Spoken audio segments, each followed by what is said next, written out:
মার্কেটে অনেক জায়গায় শুনতে পাওয়া যাচ্ছে যে 4 চাকা গাড়ি থাকলে, দুতলা বাড়ি থাকলে, ইনকাম ট্যাক্স ফাইল করলে, বা আপনার যদি কোনো স্বাস্থ্য বিমা থাকে, বা আপনি পিট্যাক্স দেন বা জিএসটি করলে আপনার নাকি অন্নপূর্ণা ভাণ্ডারটি আপনি পাবেন না।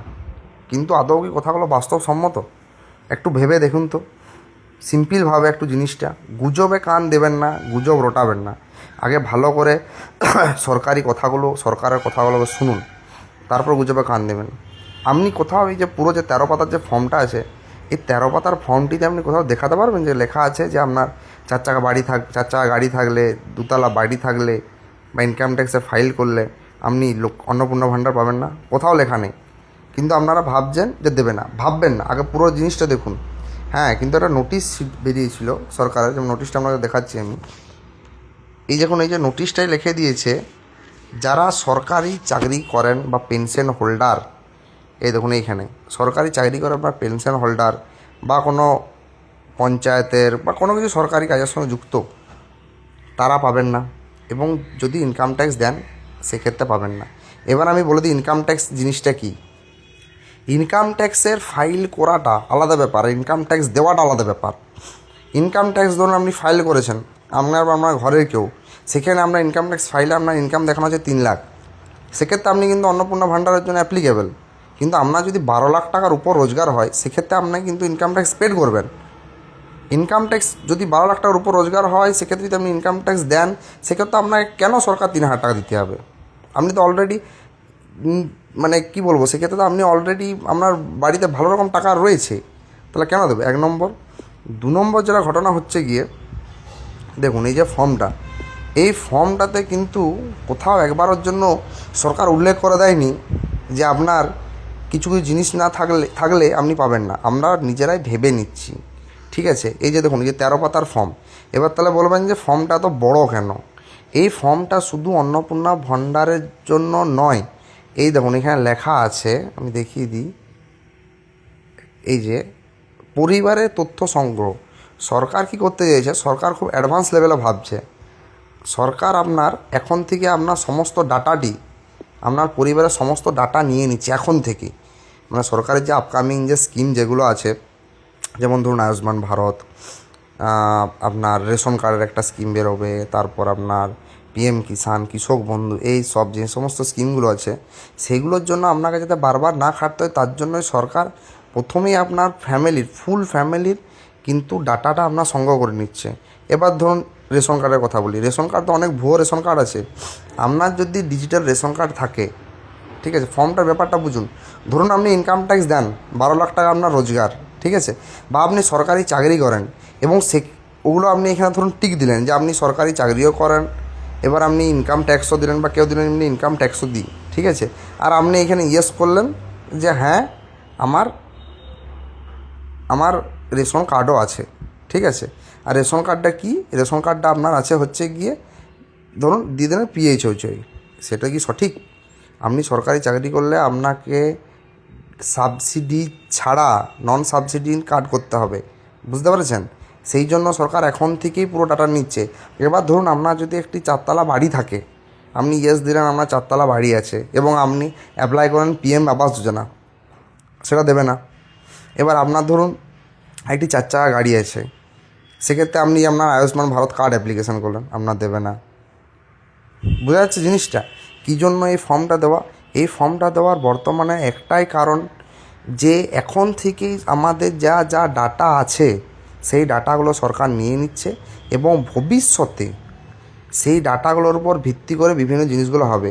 এই ধরুন আপনার লেখা আছে যে আপনার, এক সেকেন্ড আমি দেখাচ্ছি, আপনার লেখা আছে যে আপনার কতটি, এক সেকেন্ড, আপনার পাকা বাড়ি আছে কি না। আপনি ধরুন এখানে সঠিকভাবে আপনাকে দিতে হবে যে হ্যাঁ আমার পাকা বাড়ি আছে। তাহলে আপনার যদি পাকা বাড়ি থাকে, তাহলে আপনি কি যখন ভবিষ্যতে পিএম আবাস যোজনা বেরোবেন, সেই সময় কি আপনি অ্যাপ্লিকেবল? নিশ্চয়ই না। সেই জন্যে সরকার এখন থেকে এটা করে নিচ্ছে। আপনার পাকা বাড়ি আছে মানে আপনি পিএম আবাস যোজনা আন্ডারে পড়বেন না, ঠিক আছে। এবার আপনার জমির মালিকানা, আপনার ধরুন প্রচুর জমি আছে, ঠিক আছে। এবার আপনার ধরুন প্রচুর জমি আছে, এবং আপনি কী করছেন, আপনি ইনকাম ট্যাক্সও দেন, সরকারি চাকরিও করেন, সেক্ষেত্রে কি আপনি পিএম কিষাণ পাবেন বা কৃষক বন্ধু পাবেন? পাবেন না। আপনার ধরুন যদি প্রচুর আপনার সরকারি চাকরি করেন এবং আপনি হ্যাঁ করলেন আমার ডিজিটাল রেশন কার্ড আছে এবং ডিজিটাল রেশন কার্ডটি ধরুন SPHH-এর, সেটা কি সঠিক? আপনার হিসাব মতো সেটি আপনাকে ভর্তুকিহীন কার্ড করতে হবে। বা আপনার ধরুন আপনার রোজগার ধরুন অনেক আছে, ঠিক আছে, আপনার জমি আছে, আপনার 4 তলা বাড়ি আছে, আর আপনি কার্ডটা করে রেখেছেন AOI অন্তর্ভুক্ত, সেটা কি সঠিক? সেগুলো বাদ যাবে, বুঝতে পেরেছেন?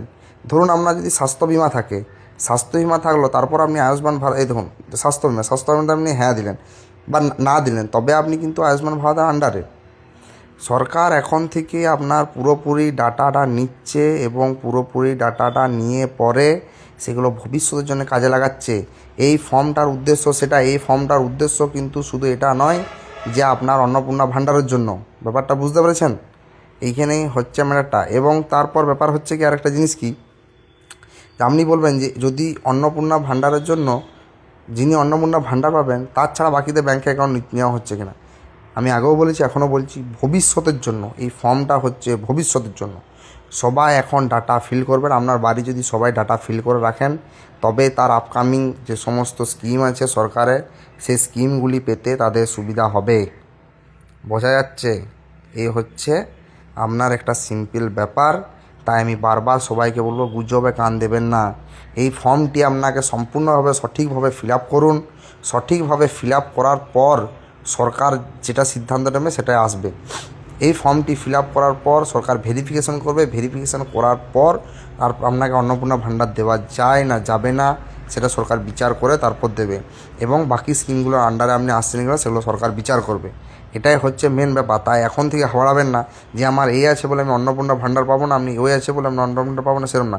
এখন শুধু অফিসিয়াল নোটিশে যেটুকু জানানো হয়েছে যে আপনার যদি দেখুন, আপনার যদি ইনকাম ট্যাক্স দেন বা আপনি যদি সরকারি কোনো কাজ করেন সেক্ষেত্রে পাবেন না। তাও আপনার স্বামী যে কাজ করলে পাবেন না সেরকম কিন্তু কোথাও লেখা নেই।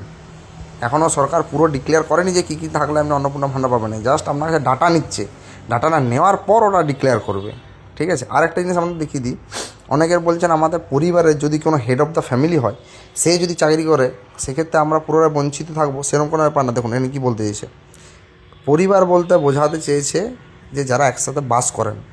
যেমন ধরুন আমার ঘরের আমরা হচ্ছি এখন 5জন মেম্বার, আমি, আমার মা, আমার বাবা, আমার স্ত্রী এবং আমার ছেলে, ঠিক আছে? আমাদের 5টা রেশন কার্ডের মধ্যে আমার স্ত্রী রেশন কার্ড কিন্তু এখনও তার বাপের বাড়িতে যদি থাকে সেক্ষেত্রে কি সে আমার পরিবার, সে আমার পরিবারেরই হচ্ছে। যেহেতু এখানে দেখুন বড় লেখা আছে, পরিবার বলতে এমন একদল ব্যক্তিকে বোঝায় যারা একসাথে বসবাস করে এবার একই রান্নাঘর থেকে খাবার সংগ্রহ করে।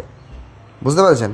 মানে ব্যাপারটা হচ্ছে, আপনার যদি ভোটার কার্ডটা ধরুন আপনি বিয়ের পর চলে গেছেন আপনার শ্বশুরবাড়িতে, আপনার শ্বশুরবাড়িতে 4জন থেকে 5জন হয়ে গেছেন, আর আপনার ভোটার কার্ডটা এখনও ট্রান্সফার না হয় আমার বাপের বাড়িতে আছে, সেক্ষেত্রে কিন্তু আপনি আমার বাপের বাড়ি হয়ে যাচ্ছেন না, কিন্তু আপনি কিন্তু শ্বশুরবাড়িতে হয়েছে। যেহেতু আপনারা একই রান্নাঘর থেকে খাবার সংগ্রহ করেন এবং একই জায়গায় একসাথে আপনারা বসবাস করেন। বুঝতে পেরেছেন? আশা করি জিনিসটা আপনাদের কাছে ক্লিয়ার হলো। যদি কোনো জিনিস আপনারা বুঝতে না পারেন, এখন অনেক কোশ্চেন আপনাদের মধ্যে থেকে যাবে। সরকার এখনও অনেক কিছু ক্ল্যারিফাই করেনি। জাস্ট সরকার একটা মাস্টার গেম খেলেছে এটাই যে আপনাকে ফর্মটি ফিল আপ করতে হবে, একবার আপনাকে খাটতে হবে, সরকারকে একবার খাটতে হবে। এতে সরকারের কাছে সম্পূর্ণ ডাটা আপনার পৌঁছে যাবে, সেই ডাটার উপর ভিত্তি করে আপনাকে দেওয়া হবে। কিন্তু এটাও নয় যে আপনার 2 তলা বাড়ি রইল আপনি অন্নপূর্ণা ভাণ্ডার পাবেন না, বা আপনার একটা 4 চাকা গাড়ি রইলো আপনি অন্নপূর্ণা ভাণ্ডার পাবেন না, ITR ফাইল হলো, সেরম কিন্তু কোনো ব্যাপার নয়। আশা করি জিনিসটা ক্লিয়ার হয়েছে। আরও যদি কোনো কোশ্চেন থাকে আমাকে কমেন্টে জানান, আমি সেই কোশ্চেনের উপর ভিত্তি করে আপনাদের জন্য একটি ভিডিও আমি বার করে দেবো। এবং যদি বলেন তা আমি ফর্মটি পুরোপুরি কীভাবে ফিল আপ করতে হয় অফলাইনে সেটিও দেখে দেবো। কিন্তু আমি বলবো অফলাইনে ফর্মটা না ফিল আপ করা থেকে অনলাইনে ফিল আপ করবেন, কিছুদিন পর চালু হবে, ওয়েট করুন।